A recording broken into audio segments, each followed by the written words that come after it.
तालुक्यामध्ये ख्रिस्ती धर्माचा असलेला नाताळ हा सण स्नेहसदन चर्च व व्हॅलेंटाईन चर्चमध्ये नाताळा मोठ्या उत्साहाने साजरा करण्यात आला।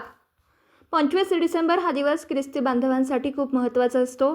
नाताळ ख्रिसमस म्हणजे या जगाचा अंधकामय वातावरणातून प्रकाशाकडे आगमन करणारा ख्रिस्ताचा प्रकाश, आरोग्य, मुक्ती व आनंद दिवस येत असतो। यातच 25 डिसेंबर हा प्रभू येशूचा जन्म महोत्सव म्हणून साजरा केला जातो। प्रभू येशू हा मानव रूपात येऊन आपल्यामध्ये एक रूप झाले। हा ख्रिसमसचा सण नेहमी श्रद्धामय जीवन पुन्हा घेऊन येत असतो।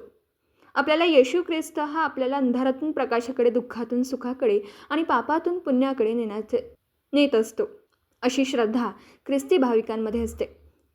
25 डिसेंबर हा नाताळ सण राहुरी स्नेहसदन व व्हॅलेंटाईन चर्च येथे मोठ्या उत्साहाने साजरा करण्यात आला होता। या सणानिमित्त ख्रिस्ती बांधव बाळ येशू जन्माचा आनंदाचा हा सण मोठ्या आनंदात, हर्ष व उल्हासात साजरा करतात। यावेळी स्नेहसदन चर्चचे फादर राजू शेळके यांनी ख्रिस्ती भाविकांना प्रभू येशूच्या जन्माविषयी प्रवचन सांगण्यात आलं। सणासाठी स्नेहसदन चर्चमध्ये प्रभू येशूचा गायीच्या गोठ्यातील देखावा गव्हाण रूपात करण्यात आला होता। राहुरी तालुक्यातील ग्रामीण भागातील खेड्यापाड्यातील सर्व ख्रिस्ती बांधव मोठ्या उत्साहाने एकत्र येऊन पवित्र मिसामध्ये सहभाग घेऊन नाताळ सण हा साजरा केला। यावेळी स्नेहसदन चर्चचे फादर राजू शेळके, फादर संपत भोसले यांनी ख्रिस्ती भाविकांना नाताळ सणानिमित्त शुभेच्छा दिल्या। तसेच या सणानिमित्त राहुरी नगरपालिकेचे नवनिर्वाचित नगराध्यक्ष भाऊसाहेब मोरे यांनी स्नेहसदन चर्चमध्ये येऊन ख्रिस्ती भाविकांना नाताळ सणाच्या शुभेच्छा दिल्या।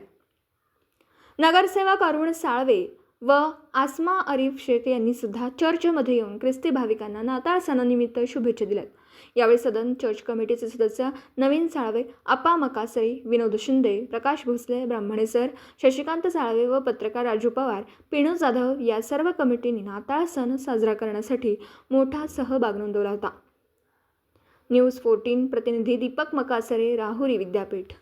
आज आपण ख्रिस्त जयंती सोहळा साजरा करत आहोत। हा आम्हा प्रत्येकासाठी एक आनंदाचा क्षण आहे। आपण हा सण जगभरात वेगवेगळ्या प्रकारे साजरा केला जातो। परमेश्वराप्रती आपण प्रेम दर्शवितो। हा परमेश्वर आपल्यासाठी दीन झाला, दुबळा झाला, गायीच्या गोठ्यात त्याने जन्म घेतला।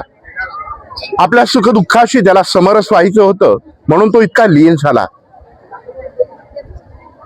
जीवनामध्ये किती संकट आली, दुःख आली, तरी आपण निराश न होता एक जाणीव मनामध्ये ठेवावी की हा परमेश्वर आपल्या बरोबर आहे आणि तो आपल्या पाठीशी असेल तर नक्कीच आपण दुःखातही आनंद मानू शकू। प्रभू येशू ख्रिस्त हेच आपल्या सर्वांना सांगतो आहे। तो केवळ काही ठराविक लोकांसाठी जन्मलेला नाही, तो सर्वांसाठी जन्मलेला आहे। त्याच्या जीवनाकडे जर आपण पाहिलं तर त्यानं दीन दुबळ्यांना त्यांचं दुःख हलकं करण्यासाठी मदत केली, आजारांना बरं केलं, आंधळे, लंगडे, पांगळे यांनाही त्यानं बरं केलं। त्याचबरोबर सर्वांना त्यानं समाविष्ट केलं, कुष्ठरोग्यांनाही जवळ केलं, त्यांचा आजार बरा केला। जे समाजापासून बाजूला निघालेली लोक होते त्यांनाही प्रेम दिलं आणि त्याद्वारे आपल्या सर्वांना दाखवून दिलं की परमेश्वर आपल्या प्रत्येकावर प्रेम करतो।